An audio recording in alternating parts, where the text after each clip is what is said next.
In the frozen silence of Antarctica lies a fracture in Earth's story. A cosmic visitor, rich in carbon, struck our world and set histories in motion. From embers and pressure came fuels and firestorms that reshaped the planet.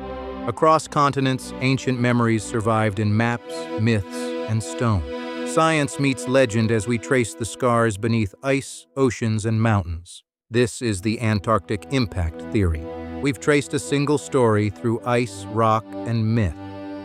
Now, what does it mean for us? NASA tracks thousands of near-Earth objects. Most miss, a few won't. The question is when. Risk isn't certainty, it's exposure, a small chance multiplied by huge consequences.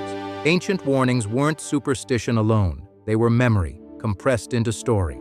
Today, we scan the sky with infrared and radar, turning faint dots into precise orbits. Deflection isn't sci-fi.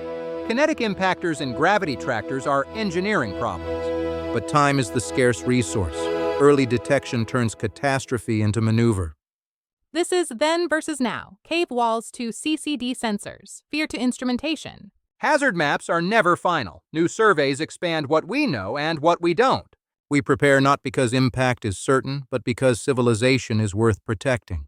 Watch the skies, fund the surveys, and field the missions. Eyes open. The final reckoning isn't doom, it's responsibility.